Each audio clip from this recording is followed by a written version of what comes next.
King Herod Agrippa was persecuting believers in the church. He killed James, one of Jesus' apostles. When the king saw how happy this made the Jews, he arrested Peter too. The king put Peter in prison and assigned groups of soldiers to keep guard. While Peter was in prison, other believers in the church prayed and asked God to help him. The king planned for Peter to be killed. The night before his trial, Peter was sleeping between two soldiers. He was in chains, and other soldiers stood guard at the gate of the prison. All of a sudden, an angel of the Lord appeared, and a bright light shone in Peter's prison cell. The angel struck Peter on the side and woke him up. "Quick, get up," the angel said. The chains fell off of Peter's wrists. The angel told Peter to get dressed, so Peter put on his sandals and his cloak. Then he followed the angel. Peter wasn't sure what was happening. He thought he was seeing a vision.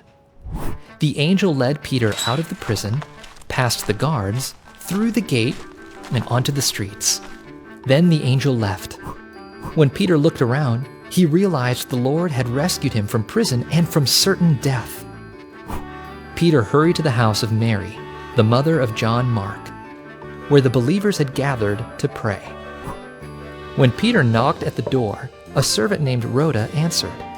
She heard Peter's voice, and she was so happy she rushed back inside, leaving Peter standing outside. "Peter is here! He is at the door!" she announced.